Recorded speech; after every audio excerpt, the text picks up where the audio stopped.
Olá, que bom que você voltou aqui ao nosso canal. Nós estamos aqui reunidos para estudar mais um dia aqui do nosso estudo da lição da Escola Sabatina. Hoje, a lição de domingo vai falar então sobre algumas teorias. E aí fica a grande pergunta, né? Será que a Terra é mesmo plana? Nós queremos, antes de iniciar esse estudo, convidar você a mais uma vez se inscrever no nosso canal, curtir, compartilhar, para que outras pessoas também tenham acesso a essa mensagem. Nesse momento, convido você a sentar-se aí e estudar junto conosco.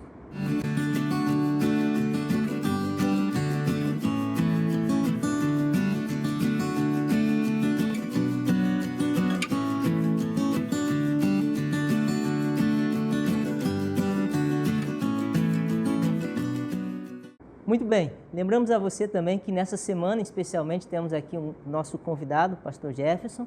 Ele é departamental aqui da Associação Rio Sul, na área de Escola Sabatina e Evangelismo. E é um prazer tê-lo aqui conosco, tá bom, pastor?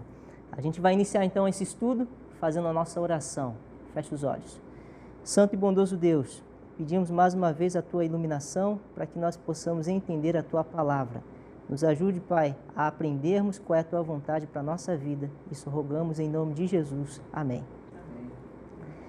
Bom, queridos, a lição aqui vai tratar de algumas teorias, né? E é interessante que algumas pessoas elas vão imaginar que a Terra é plana, outras vão imaginar que a Terra é redonda.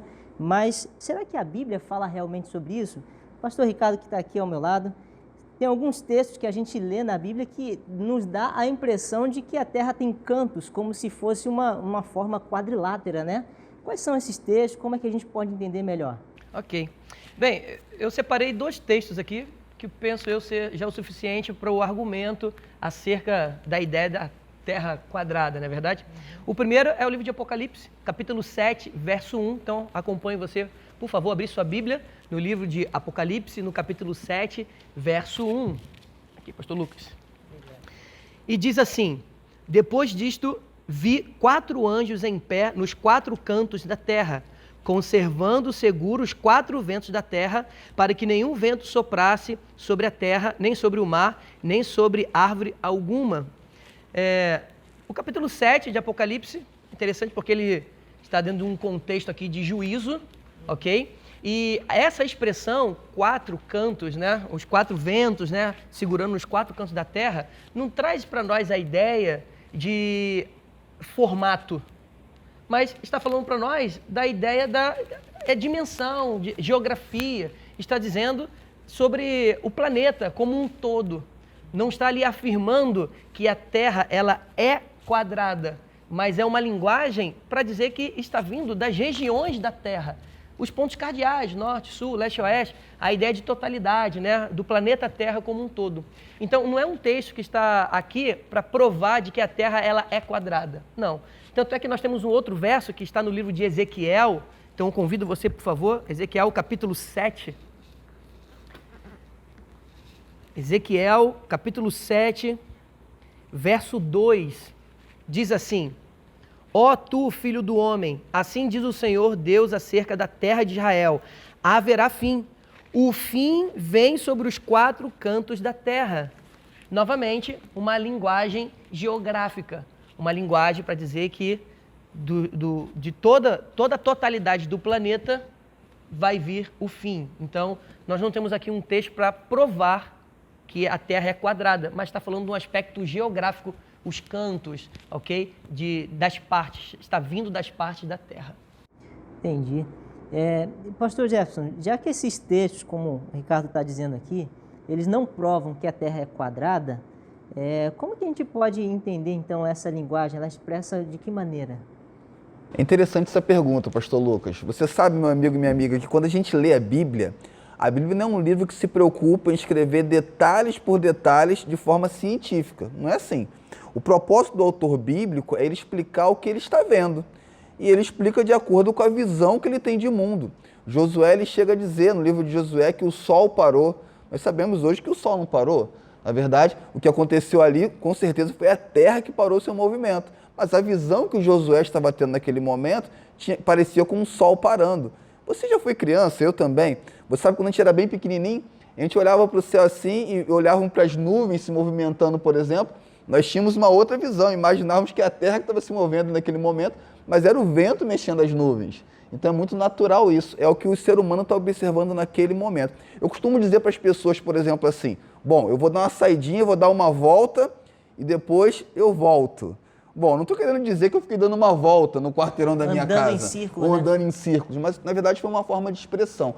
Quando lemos a Bíblia, nós precisamos ter o cuidado de compreender a Bíblia nesse sentido também, pastor Lucas. Que bom. A gente estava conversando um pouquinho antes aqui, foi mencionado um texto de Jó 26, né? Queria que você explicasse um pouquinho esse texto aí pra gente. Jó, capítulo 26, né? Isso. Ok. O verso é o verso 7. O verso 7 em Vamos diante. abrir aqui o livro de Jó, então. É um texto até interessante, Lucas, 26. Jó 26, versículo 7. Versículo 7, vem dizendo o seguinte: Ele estende o norte sobre o vazio e faz pairar a terra sobre o nada. A gente percebe aqui no livro de Jó, sem dúvida, quando Moisés escreveu o livro de Jó, né, porque ele é o autor do livro de Jó, ele estava inspirado por Deus e ele falando sobre a terra estava pendurada no meio do nada, né?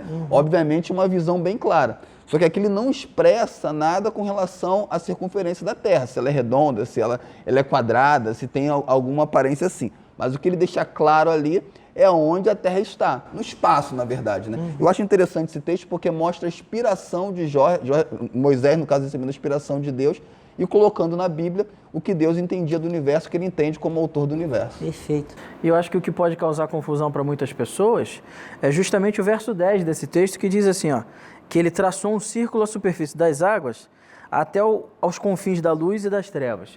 E pode trazer para a ideia das pessoas, né, traçar um círculo, como se fosse, e é na verdade um desenho circular, mas no sentido da forma da Terra. E não é essa a pretensão do texto, porque quando você lê os versos 7, 8, 9, 10, você percebe que o texto está falando da transcendência de Deus, ou seja, não tem nada que fuja à percepção de Deus.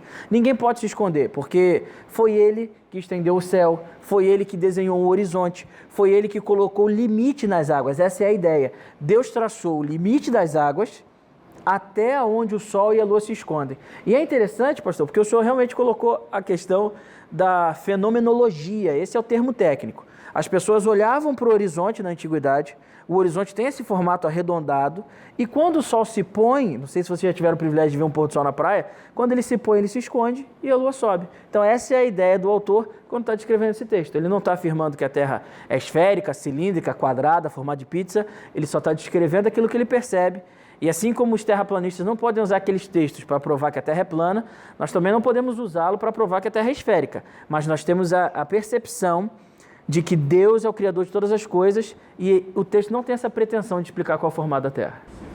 Ele está falando então da limitação Exato, da criação. Deus colocou a água no lugar e a Terra em outro. Exatamente. É como se fosse um construtor, um arquiteto, um desenhista, que quando vai fazer esse desenho ele encaixa peças. É nesse sentido. Então, queridos, fica claro aqui para nós, mais uma vez, que a Bíblia ela não tem essa pretensão de discutir o formato da Terra. A gente não pode simplesmente aplicar esses conhecimentos, essas teorias, essas hipóteses ao conhecimento bíblico. A Bíblia está aqui preocupada em apresentar um Deus que é criador e esse Deus também que se assumiu a forma humana e providenciou meios para o nosso resgate do pecado. Então, ela vai expressar o amor de Deus que quer nos resgatar. Queremos que você continue estudando a palavra de Deus e que você se dedique ao relacionamento desse Deus para que você obtenha também, afinal, a salvação por meio desse Deus criador e redentor. Que Deus lhe acompanhe, que Deus lhe abençoe.